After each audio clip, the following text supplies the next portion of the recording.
Bismillahirrahmanirrahim. Assalamualaikum warahmatullahi wabarakatuh. Bagaimana kabarnya teman-teman di rumah? Semoga selalu dalam keadaan sehat walafiat. Nah, alhamdulillah hari ini teman-teman bertemu kembali dengan Ustazah Lia. Sebelum kita memulai pembelajaran kita hari ini, alangkah lebih baiknya kita berdoa terlebih dahulu agar pembelajaran kita hari ini dapat diberkati atau diberkahi oleh Allah Subhanahu wa taala. Nah, Ustazah Lia izin memimpin doanya ya. Sikap berdoa, tangannya diangkat, kepalanya ditundukkan. Doa sebelum belajar. Bismillahirrahmanirrahim. Rabbi zidni ilman warzuqni fahman. Artinya, ya Allah, tambahkanlah ilmu kepadaku dan berikanlah aku kefahaman. Amin. Nah, teman-teman, ketika teman-teman belajar bersama Ustazah Lia, tentunya ada aturan pembelajaran yang harus teman-teman ikuti. Ustazah Lia izin mengingatkannya kembali ya. Yang pertama, pastikan teman-teman mengikuti pembelajaran dari awal hingga tuntas. Yang kedua, pastikan teman-teman fokus mendengarkan informasi yang akan disampaikan oleh Ustazah Lia. Kemudian yang ketiga, pastikan teman-teman duduk siap dan duduk tegap.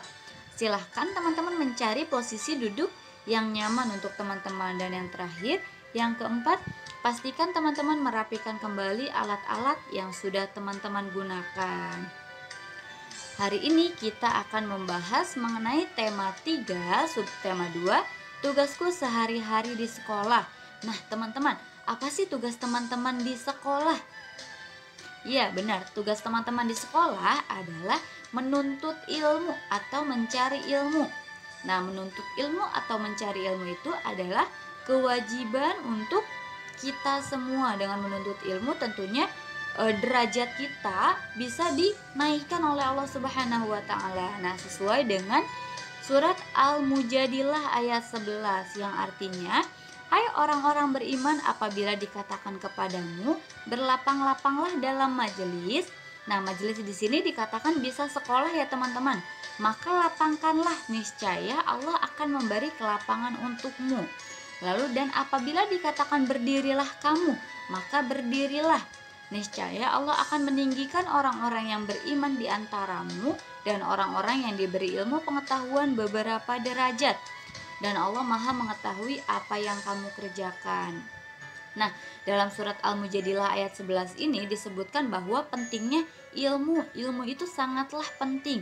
Nah, dalam pandangan Islam sendiri, ilmu adalah suatu kebutuhan yang harus setiap manusia itu miliki. Nah, karena dari ilmu manusia dapat mengetahui hakikat kehidupan atau hakikat kebenaran. Nah, oleh sebab itu, kedudukan ilmu dalam pandangan Islam menurut ulama berdasarkan Al-Quran dan hadis adalah wajib. Nah, diriwayatkan dari Anas bin Malik radhiyallahu an, Rasulullah shallallahu alaihi wasallam bersabda, "Thalabul ilmi fardhatun ala kulli muslimin wal muslimah." Nah, artinya menuntut ilmu itu adalah kewajiban bagi setiap individu, mau muslim maupun muslimah, seperti itu. Nah, kemudian di sana ada pengertian mengenai sekolah. Apa itu sekolah? Nah, sekolah adalah lembaga untuk para siswa dan siswi belajar di bawah pengawasan guru. Lalu, apa tujuan sekolah? Nah, di sini ada pengertian tujuan sekolah. Nah, tujuan sekolah sebagai bagian dari tujuan pendidikan nasional adalah meningkatkan kecerdasan, pengetahuan, kepribadian, akhlak mulia, serta keterampilan untuk hidup mandiri dan mengikuti pendidikan lebih lanjut. Berarti kalau misalnya teman-teman sudah lulus di SD, nanti lanjut ke SMP, setelah di SMP lanjut ke SMA, setelah di SMA lanjut ke perguruan tinggi, seperti itu. Jadi tidak berhenti-berhenti untuk menuntut ilmu. Nah, kemudian sebagian besar kegiatan belajar dan mengajar di sekolah dilakukan dalam bangunan sekolah seperti di ruang kelas. Nah, di sini ada ruang kelas Abata. Siapa yang merasa rindu dengan ruang kelas Abata? Nah, kemudian selain di ruang kelas juga ada di perpustakaan. Nah, di sini ada gambar perpustakaan. Kemudian ada juga di lapangan. Apa saja kegiatan sekolah yang dilakukan di lapangan? Seperti olahraga. Nah, di sini ada contoh gambar lapangan. Lapangan sekolah SD Abata. Siapa juga yang setiap pagi merindukan bermain di lapangan sekolah Abata? Tentunya kita semua sudah merindukan hal itu ya teman-teman. Nah, selanjutnya di sini ada tugas siswa di sekolah. Apa saja tugasnya? Nah, yang pertama yaitu belajar. Nah, belajar merupakan tugas pokok seorang siswa karena dengan belajar dapat mencerdaskan kita semua. Kemudian yang kedua, apalagi tugasnya? Yaitu patuh dan hormat pada guru. Nah, patuh dan hormat kepada guru adalah tugas siswa di sekolah agar mendapatkan rahmat, keberkahan dan manfaat ilmu yang teman-teman dapatkan. Kemudian apalagi tugasnya?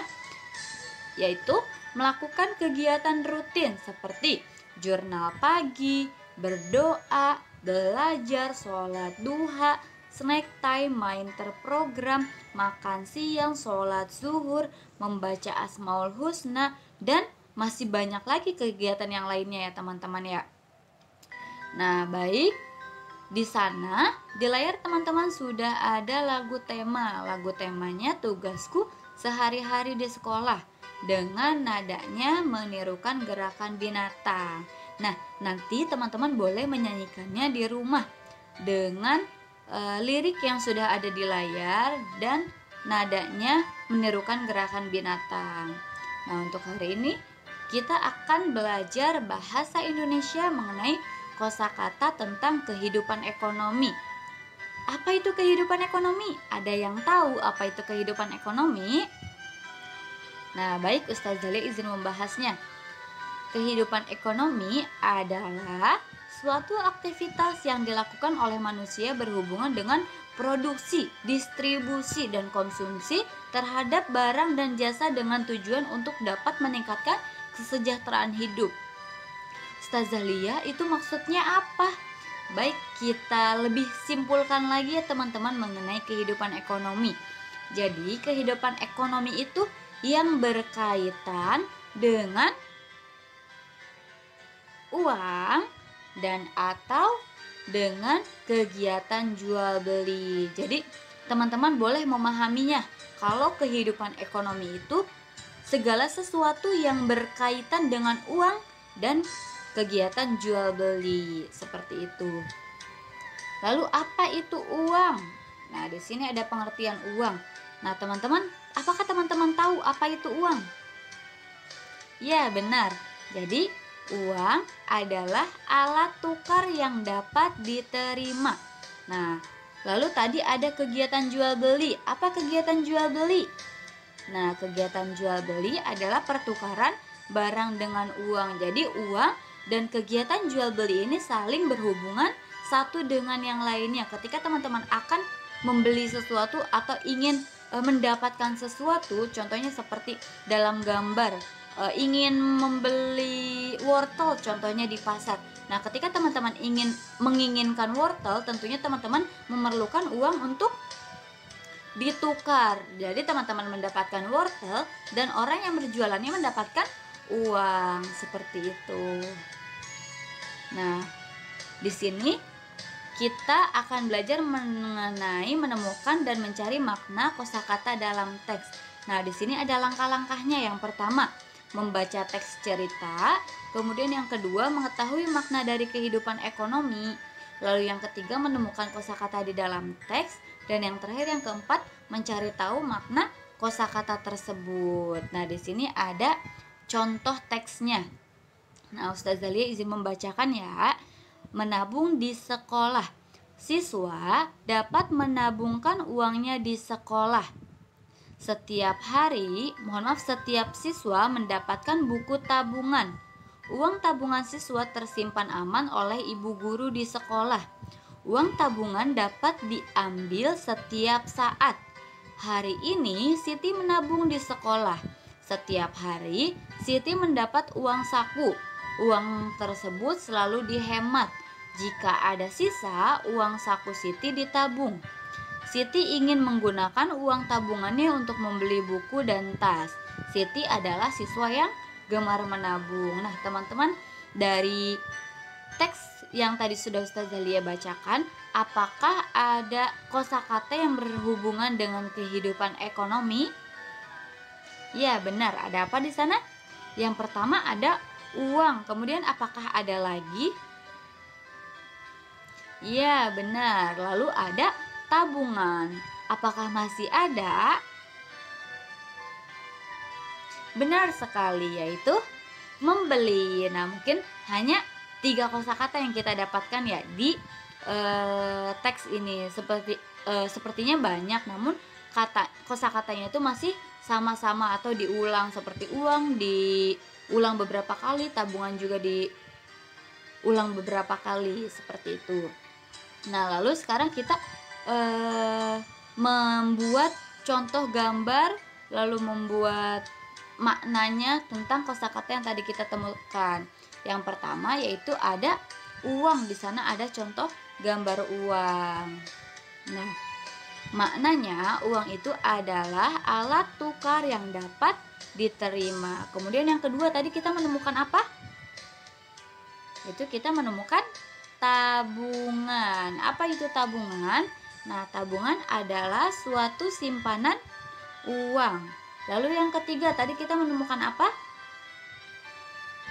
Nah, menemukan kata membeli. Jadi membeli itu adalah memperoleh sesuatu melalui pertukaran atau penukaran dan pembayaran. Nah, selanjutnya informasi proyek. Proyeknya itu teman-teman membuat kamus bergambar dan mencari tahu maknanya mengenai kehidupan ekonomi berdasarkan cerita. Nah, langkah-langkahnya yang pertama, teman-teman silahkan membaca teks cerita tentang uang saku Robi. Kemudian yang kedua, silahkan teman-teman mencari kosakata dalam teks cerita yang berkaitan dengan kehidupan ekonomi. Lalu yang ketiga, teman-teman menuliskan kosakata yang didapat dan membuatkan gambarnya. Jadi setelah teman-teman mencari dan menemukan kosakatanya, teman-teman silahkan membuat gambarnya mengenai kosakata yang teman-teman temukan. Nah, setelah membuat gambarnya, silahkan teman-teman menuliskan kosakatanya di bawahnya. Lalu yang keempat, teman-teman mencari makna dari kosakata yang teman-teman dapatkan. Nah, di sini ada contoh ceritanya dari uang saku Robi. Ustazah Lia izin membacakannya terlebih dahulu. Setiap hari Robi mendapatkan uang saku. Robi menggunakan uang sakunya untuk membeli makanan di kantin. Robi tak lupa menyisihkan sebagian uang sakunya untuk ditabung. Ia ingin membeli tas baru dengan uang tabungannya. Ia ingin membeli tas di koperasi sekolah. Nah, itu merupakan contoh cerita dari uang saku Robi. Nah, sekarang kita temukan kosakatanya. Di sana ada kata uang. Nah, yang kita temukan yaitu kosakata uang. Nah, untuk kosakata lainnya silahkan nanti teman-teman temukan sendiri ya. Nah, lalu kita aplikasikan ke dalam contoh proyeknya. Karena tadi Ustazah Lia menemukan kata uang, lalu Ustazah Lia akan membuat gambar uang. Tapi sebelum Ustazah Lia membuat gambar uang, tentunya Ustazah Lia akan membuat terlebih dahulu kotak-kotak atau tabelnya. Di sini ada contoh tabelnya. Nah, berarti ada 6 kotak ya. 1, 2, 3, 4, 5, 6. Silahkan teman-teman juga di rumah membuatkan 6 kotak tersebut. Boleh di kertas HVS atau boleh juga di buku tulis bahasa teman-teman. Jika teman-teman memiliki HVS di rumahnya, boleh di kertas HVS. Namun jika teman-teman tidak ada HVS, boleh di buku tulis bahasanya. Nah, tadi Ustazah Lia menemukan kata uang. Nah, di sini Ustazah Lia akan menggambarkan uangnya. Nah, di dalam layar teman-teman, Ustazah Lia menggambarkan contoh uang Rp5.000. Nah, lalu setelah menggambarkan uangnya, Ustazah Lia menuliskan kata uangnya di sana. Nah, setelah menuliskan kata uangnya, Ustazah Lia juga menuliskan maknanya. Jadi makna dari uang itu adalah alat tukar yang dapat diterima oleh teman-teman atau oleh Ustazah Lia. Nah, silahkan untuk yang kedua, 3, 4, 5, dan 6-nya teman-teman mencari sendiri kosakatanya di dalam teks uang saku Robi. Nah, manfaat yang bisa kita dapatkan dari mempelajari mengenai kehidupan ekonomi ini adalah kita dapat menemukan cara mengatur dan mengelola keuangan kita dengan baik dan bermanfaat agar tidak melakukan pemborosan lagi, berdasarkan Al-Quran surat Al-Insyirah ayat 27 yang artinya sesungguhnya pemboros itu adalah saudaranya syaitan atau setan. Nah, setan itu adalah sangat ingkar kepada Tuhannya. Jadi dengan kita mempelajari kehidupan ekonomi ini, kita mengharapkan bahwa diri kita ini tidak akan melakukan pemborosan atau agar keuangan kita dapat teratur seperti itu. Nah, mungkin cukup sekian yang bisa Ustazah Lia sampaikan. Mohon maaf jika memang masih banyak sekali kekurangan. Kita tutup kegiatan kita hari ini dengan membaca hamdalah bersama-sama. Alhamdulillahirabbil alamin. Segala puji bagi Allah, Tuhan semesta alam. Amin. Terima kasih teman-teman. Wassalamualaikum warahmatullahi wabarakatuh.